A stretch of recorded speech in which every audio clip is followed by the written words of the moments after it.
The president holds chummy meetings with Vladimir Putin, while his administration imposes new sanctions. By the editorial board. The editorial board represents the opinions of the board, its editor and the publisher. Is separate from the newsroom and the op-ed section. President Vladimir Putin at the presidential palace in Helsinki, Finland, last month when he met with President Donald Trump. Credit Doug Mills, The New York Times. It is difficult to decide whether to welcome or wonder about the new sanctions imposed on Russia, in this case a ban on export of anything with a potential military use, announced by the State Department on Wednesday. Certainly Vladimir Putin's Russia is asking for punishment when his agents use a chemical weapon against a double agent, brazenly meddle in Western elections, cheat in international sports, ruthlessly ravage Ukrainian territory or violate human rights.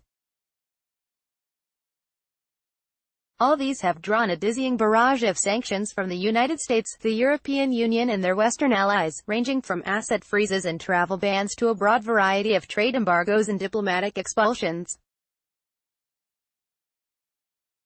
Another set of sanctions, these over Russian meddling in United States elections, is making its way through Congress. The sanctions have hurt the Russian economy.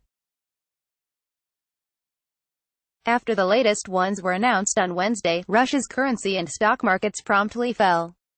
Yet the Western actions have not been demonstratively successful in changing Russia's behavior. On the contrary, Mr. Putin has responded to every new blow with ever more defiant charges that the West is out to get Russia and undermine its inherent greatness, as his press officers have done this week. Mr. Putin is assisted in his claims by the bizarre divide between Mr. Trump and his administration on Russia. What is the message to Russia when Mr. Trump holds chummy secret meetings with Mr. Putin and advocates letting Russia back into the group of 7, and 3.5 weeks later his government tightens the screws on Russia? Mr. Putin's spokesman may be speaking a rare truth when he complains that the United States is quite an unpredictable participant in international affairs. In fact, the sanctions announced Wednesday should not have been unpredictable. They follow a 1991 law requiring sanctions against any country that uses chemical or biological weapons. The administration should have imposed them months ago. Still, there is a value in demonstrating to Mr. Putin and his band that however friendly Mr. Trump may seem, or whatever hold Mr. Putin may have on Mr. Trump, the United States is not prepared to condone Russia's aggression or meddling. That Washington is continuing to punish Russia, despite anything Mr. Trump says or does, may also deter European leaders leaning toward lifting sanctions, like those in Hungary and Italy, from rushing to do so. Yet, sanctions are a potent weapon whose effectiveness is diminished when they are not backed by united resolve. The discord in the United States, or in Europe, allows Mr. Putin to claim that Western penalties are the result not of anything Russia did, but of an internal dispute between Western hawks and doves, between those who would do anything to prevent Russia from being great and those who seek friendly relations with an important nation. Mr. Putin may even believe this, following the cynical Soviet view of international politics instilled in him in his KGB years as a vicious Game of Thrones in which the West's concern for human rights or rules are just cynical weapons to be deployed when needed. Meddling in American and European politics is a direct product of that worldview. Sanctions may not persuade Mr.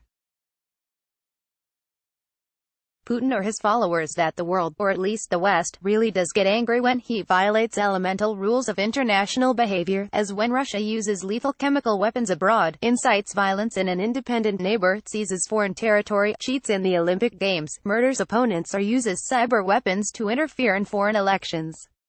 He is even less likely to be persuaded when he believes he has a kindred, or at least malleable, spirit in the White House, and hopes he can manipulate Americans to elect more of the same. What could persuade Mr. Putin is the certainty that some behaviors carry an inevitable and heavy cost. The Russians must see that any respite from sanctions depends on them, and not on the unpredictable resident of the White House or a few populist leaders in Europe. The first of the new sanctions, which were imposed under the Chemical and Biological Weapons Control and Warfare Elimination Act, goes into effect on August 22. After that, Russia has 3 months to prove that it is no longer using chemical weapons. If it fails, far tougher measures are called for. This would be a good time for Mr. Trump to declare that he is fully behind his State Department and National Security Council in demanding an accounting from Russia. An administration divided against itself only makes a mockery of sanctions. Follow the New York Times opinion section on Facebook and Twitter, @NightOpinion, and sign up for the Opinion Today newsletter.